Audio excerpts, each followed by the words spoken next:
Buenas tardes. Hoy tenemos la suerte de estar con Javier Uruñuela, General Manager de Southern Europe de Aero Group. Buenas tardes, Javier. Un placer estar contigo hoy. ¿Qué tal, Bill? Stanislas, ¿qué tal? ¿Cómo estáis? Encantado. Como te comentaba hace un segundo, he estado estudiando tu carrerona y bueno, te quería dar unas pinceladas para los que nos están viendo hoy. Antes de estar en el Grupo Aero, estuviste nada menos que 10 años en una gran compañía que es PepsiCo, en la última etapa como General Manager para los países nórdicos. Antes de eso, General Manager para Iberia en bebidas, director comercial en bebidas, también en España. Y antes de esto, director de desarrollo de negocio a nivel europeo. Eres PADE por el IESE, MBA por el Instituto de Empresa y abogado por la Universidad de Sevilla.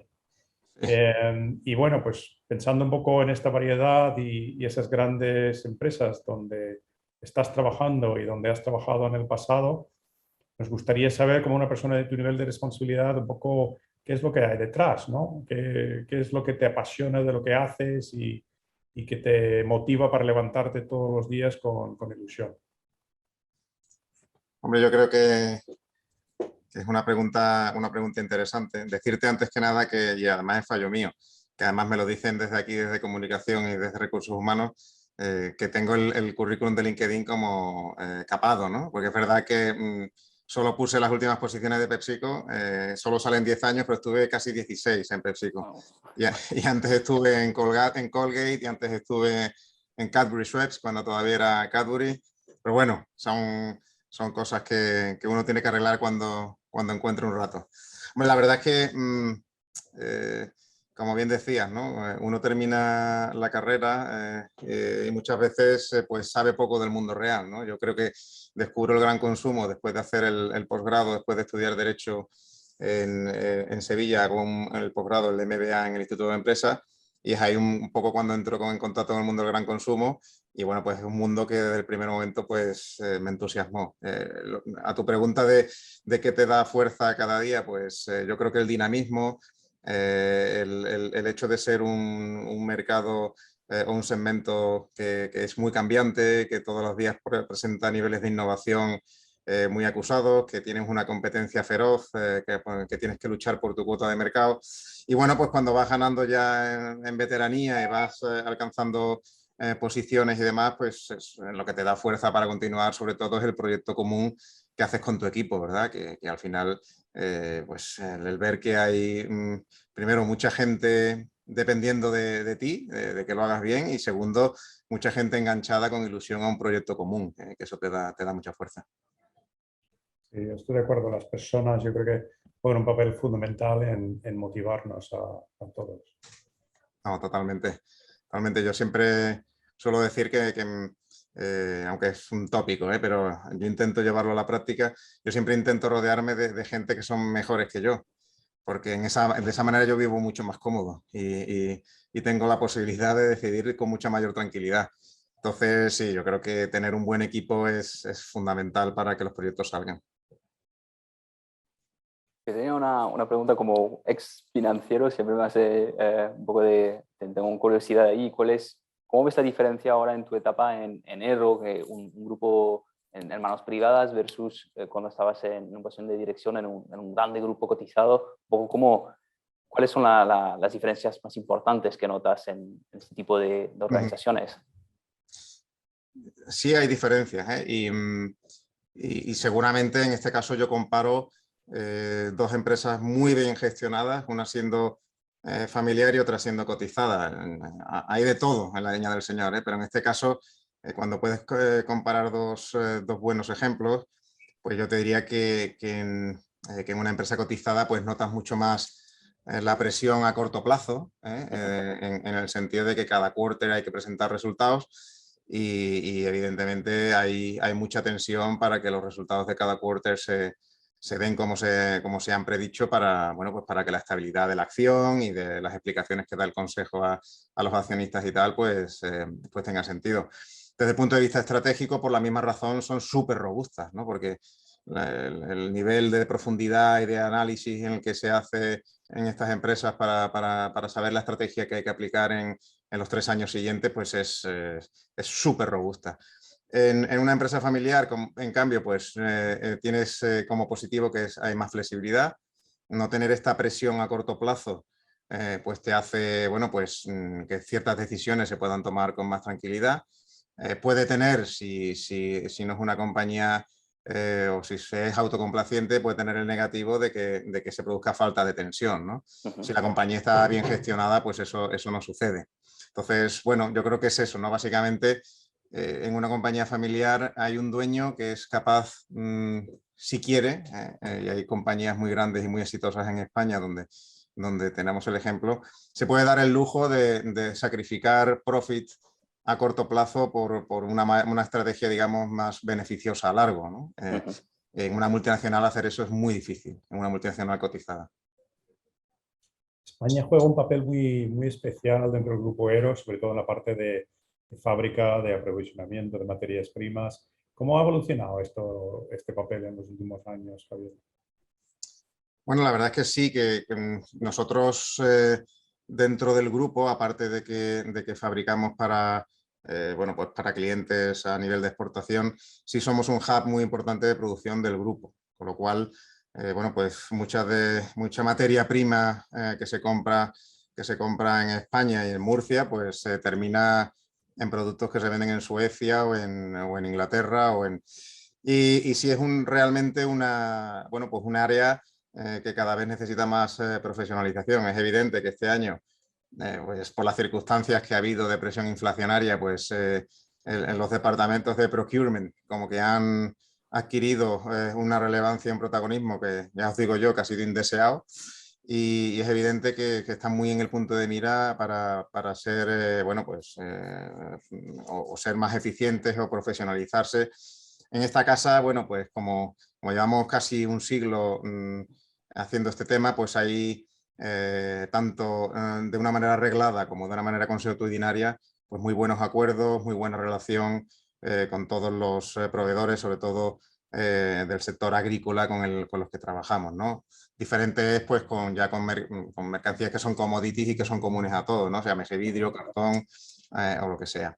Pero sí es un área donde la compañía pone mucho foco y que realmente se está profesionalizando. O sea, solíamos ser una compañía muy local a ese nivel, donde cada unidad de negocio casi compraba para sí y para lo que fabricaba para otros, y ahora ya estamos en una organización mucho más tipo multinacional al uso, en el que el procurement es una función, digamos, centralizada. ¿Puede haber, tú crees, cambios en la manera a nivel general de demás empresas de cómo se aprovisionan las empresas, más localización, un poco al contrario de lo que estabas diciendo, pero no sé si pueden haber cambios al respecto de la situación derivada de Ucrania? ¿O? Hombre, cambios, yo creo que, a ver, y esto es hacer ciencia ficción, porque es evidente que es una situación que ninguno deseábamos, pero el otro día, bueno, pues como ya uno peina canas y tiene años, pues en una reunión de ventas que teníamos, pues claro, cuando ves a tanto treintañero y tal, con esa energía y tal, y un poco con esta incertidumbre de la situación, yo les decía, oye, nos adaptamos a todo, ¿eh? Yo la globalización no la conocía hasta hace 20 años y antes había 2 bloques, cada uno tenía, no sé si va a pasar ahora igual, si va a haber 2 Facebook, si va a haber 2 Zaras en vez de una y demás, cuando, bueno, pues si esto no termina bien. Pero es evidente que habrá que adaptarse. Con independencia de la situación esta coyuntural que tenemos ahora, yo creo que la localización del aprovisionamiento ya era una tendencia de consumidor que estaba en marcha. Yo creo que el consumidor aprecia mucho pues por bueno, pues por esta preocupación que hay por la sostenibilidad y ya como consumidores el consumidor demandaba o demanda productos más locales con menos huella o impacto de huella de carbono, que sí puede ser más local. Bueno, nosotros tenemos la ventaja de suministrarnos de muy cerquita y bueno, tenemos incluso algún rango de mermeladas como temporada donde ponemos incluso el origen de la fruta. Pues tenemos la fresa de Huelva, el melocotón de Murcia. Bueno, entonces, bueno, yo creo que es una tendencia ya de por sí de consumidor y seguramente y lamentablemente por esta situación que tenemos seguramente vaya más. Sí. Destacáis justo por eso, Javier, por vuestro compromiso con la sostenibilidad, con el medio ambiente. Cuéntanos un poquito más cómo está haciendo cambiar la compañía y cómo se ve reflejado esta apuesta por el medio ambiente.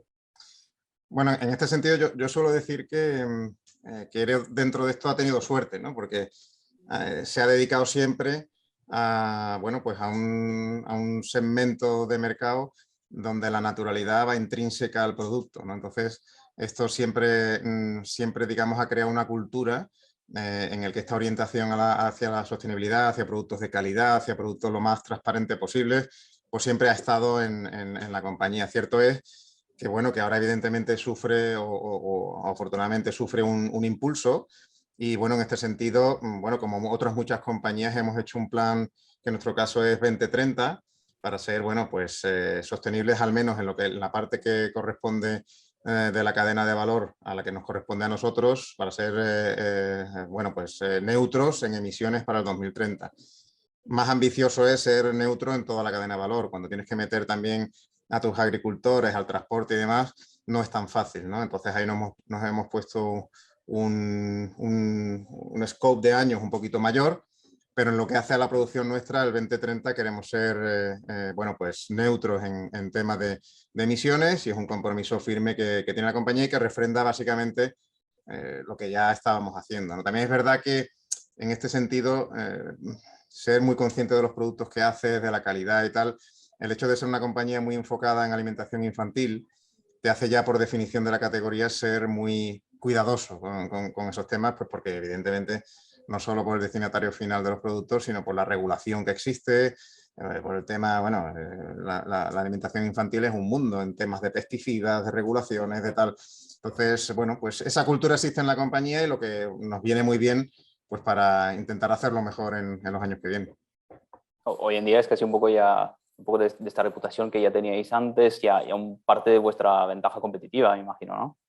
Sí, bueno, pero la pierdes en dos errores, pierdes toda esa ventaja, ¿eh? Al final es una cuestión de ser muy consciente, de tener unos departamentos no solo de R&D muy potentes, sino también de ser muy exigentes en calidad. O sea, nosotros, que además es una de las cosas que también ves diferente cuando llegas a una empresa un poquito más pequeña, ¿no? Esas batas blancas que circulan por toda la compañía, no solo de calidad, pero también de operarios, de gente de laboratorio, ves muchísimo foco, hay mucha conciencia de que hay que cuidar mucho lo que se hace. Y claro, cualquier fallo, sobre todo si se trata del público objetivo que tenemos en la alimentación infantil, pues que te puedes cargar la compañía. Entonces, sí, es muy consciente. También destacáis siempre por vuestra capacidad de innovación. Como compañía tenéis una larga historia en la innovación, además tiene detrás de él algún producto vuestro. Cuéntanos un poco más, ¿cómo funciona la innovación dentro del Grupo ERO? Bueno, pues la verdad es que, haciendo referencia a la pregunta que me hacíais al principio, en una multinacional grande, pues ya se supone que la capacidad de investigación y desarrollo, pues nada más que por el tamaño de la compañía y por la potencia que tiene, como una PepsiCo o una Nestlé, pues ya va intrínseco, ¿verdad? De las sorpresas agradables que me llegué cuando llegué a esta compañía es, bueno, pues el alto nivel en I+D que tiene la compañía, siendo una compañía básicamente local en ese sentido, aunque está en un proceso de globalización, y donde, bueno, pues donde había mucho know-how local. Y bueno, hasta el punto de que de esta compañía desde hace mucho se hace frente a gigantes como Nestlé y con buen resultado. Yo creo que ese espíritu, digamos, emprendedor de la compañía en términos de innovación, pues le viene un poco pues, por la propia idiosincrasia de la compañía. Quizás el hecho de haber sido compañías locales bajo un paraguas multinacional, pero que han sido en cierta manera independientes, les ha dado en el pasado pues no sé si es ese espíritu murciano de emprendedor o incluso ese tener que buscarse la vida porque no había un paraguas, digamos, corporativo que te cubriera. Bueno, pues el hecho de ser tan emprendedor.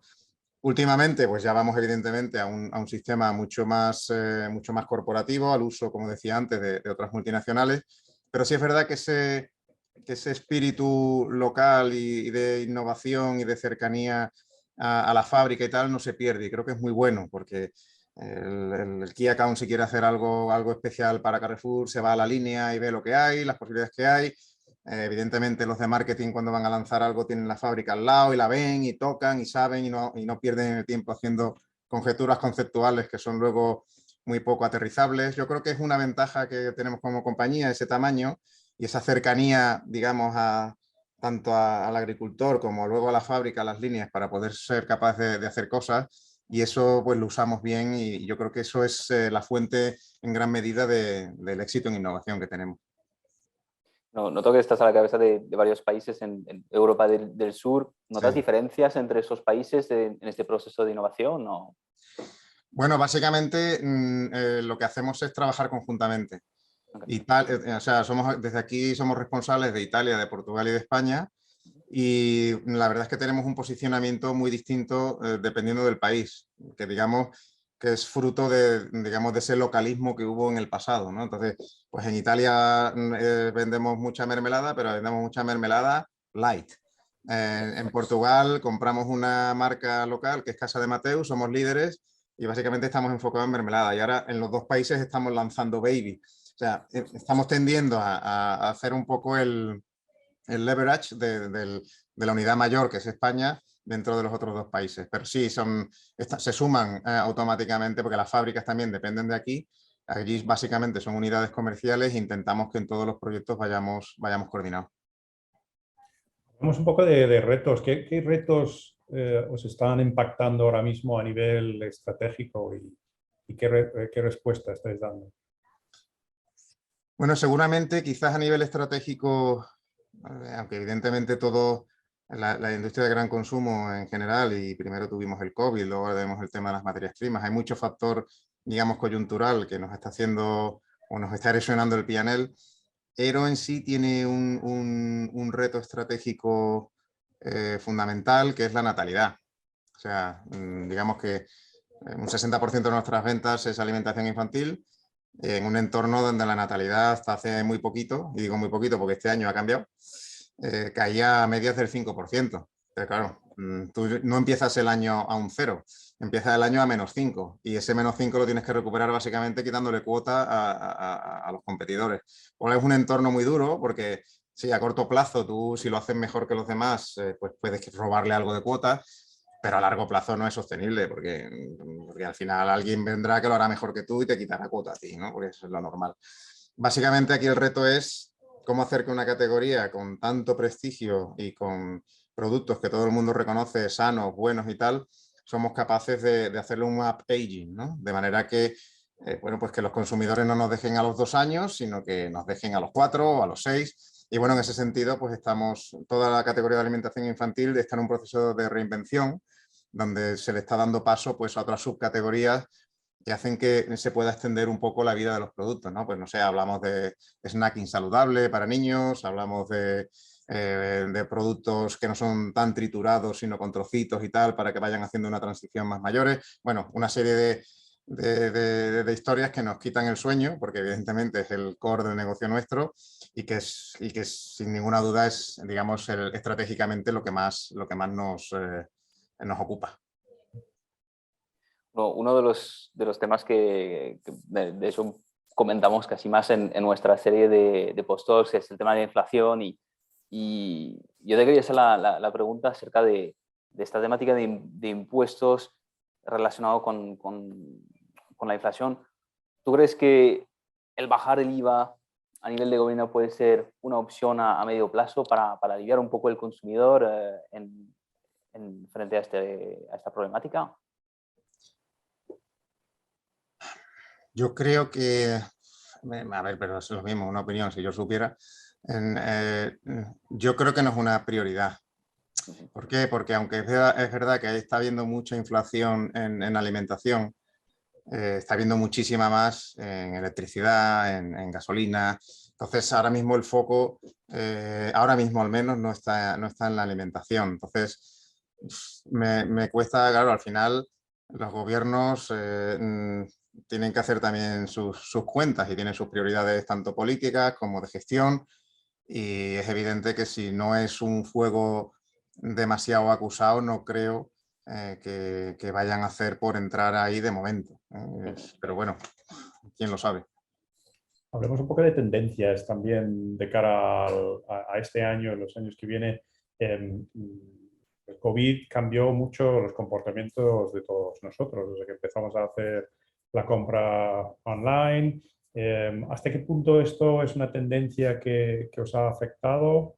¿Lo ves como una tendencia de futuro? Pero más allá de eso, ¿cómo os ha afectado la tendencia de hacer la compra online en algunos productos? Bueno, ahí además, como nosotros somos una compañía con 3 categorías, y dentro de la categoría de baby hay muchas subcategorías, pues claro, la alimentación infantil es casi un menú completo para el bebé, desde la leche, los cereales, comida, postre, yogures. O sea, al final lo que sí se observa que bueno, pues que la tendencia del e-commerce ha afectado de una manera en general a todo muy grande por el COVID. La tendencia general también es que evidentemente el ritmo de crecimiento se ha amortiguado, pero no ha bajado. O sea, lo que se ha hecho se ha sentado y bueno, pues está para quedarse. Y luego dentro de ciertas categorías hay algunas con un juego curioso, como la leche infantil, donde, bueno, pues un tema que tradicionalmente las marcas hemos cuidado mucho, de separar canales y demás, pues aparte de que ha cogido muchísimo más peso del correspondiente por su, digamos, mix en el segmento bebé, la leche infantil ha explotado dentro del... yo imagino que es un poco el mismo concepto, pues, de otras categorías como perfumes o tal, que como sabes que es un producto estándar, que lo necesita tu bebé y que tienes que estocar, pues lo pides, y es voluminoso, pues lo pides online, porque sabes bueno, pues que bueno, pues que te lo sirven al mismo precio, es la misma marca y no tienes que complicarte. Y lo curioso también es que esa, digamos, separación de canales que tú tenías entre farmacia y retail, digamos que ha desaparecido, porque claro, el e-commerce es un territorio sin vallas, y entonces ahí se vende todo. Entonces es curioso ver la interacción también del consumidor en cómo eso, cómo se inclina por unas marcas u otras. En este sentido, a nosotros cómo nos afecta, pues es evidente que aunque lo hicimos bien en su momento, ya teníamos un departamento de e-commerce potente, pero es un departamento que estamos potenciando y en el que estamos metiendo mucho talento. Incluso en algún momento lo hemos tenido sobredimensionado, pero ahora nos alegramos porque el crecimiento es muy importante. Y a nivel de comunicación con el consumidor, también imagino que aprovecháis bastante esta oportunidad de comunicación más digital, ¿no? Más directa.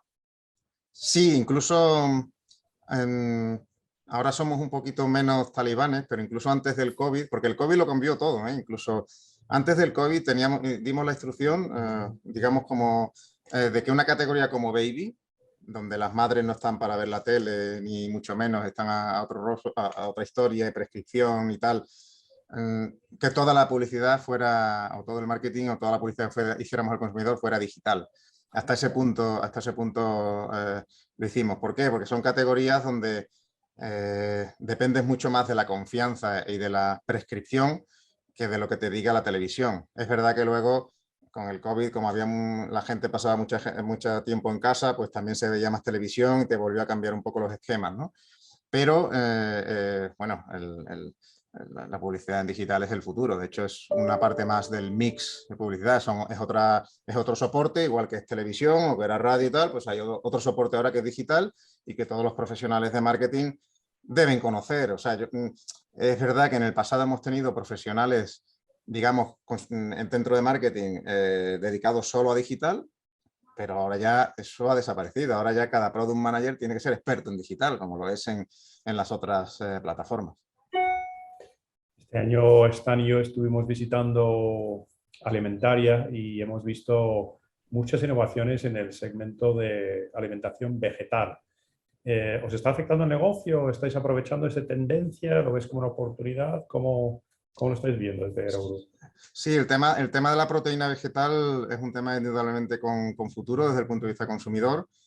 Y bueno, a nosotros también nos corresponde y estamos haciendo cosas. Ya incluso para países que, digamos, a nivel de consumidor van un pasito por delante, como son los nórdicos, ya tenemos varios productos que son solo de proteína vegetal y se anuncian como tal. Incluso en este sentido es curioso ver cómo incluso las tendencias de los padres influyen en lo que le dan a los hijos. O sea, si los padres son veganos o son tal, pues quieren que sus hijos también, bueno, pues consuman como ellos, ¿no? Y en ese sentido sí, empezaremos a ver productos de ese tipo, yo creo que en todas las categorías. En general, nuestras entrevistas nos gusta acabarlas con una recomendación o tu visión sobre las oportunidades en 2022, un poco, como dice Bill, a veces esta alegría que nos puedes regalar para acabar nuestra charla. Este año no creo que haya muchas alegrías, pero con todo siempre, o sea, a mí me ha sorprendido y además creo que es una oportunidad a corto plazo porque hace poco que ya lo hemos vivido. A pesar de pues las malas noticias de Ucrania, a pesar de esta inflación desmedida, hemos tenido una Semana Santa impresionante. O sea, la gente quiere divertirse, la gente quiere un poco, bueno, pues llevamos 2 años con el COVID. Yo creo que este verano va a ser muy bueno. Entonces, creo que capturar esa oportunidad que, aunque sea a corto plazo, pero todos son oportunidades que te puede dar el incremento del turismo, o el food service, o la horeca organizada, o la alimentación de impulso. Todas las categorías de impulso van a hacerlo muy bien en verano. Yo creo que ahí hay una oportunidad importante asociada a una buena temporada estival que tenemos que capturar. Nosotros somos muy optimistas, entonces pensamos que sí. Te agradecemos un montón, Javier, por ese tiempo que nos has dedicado. Un placer, de verdad. No, gracias a vosotros, ha sido muy agradable estar con vosotros. Hasta luego. Hasta luego.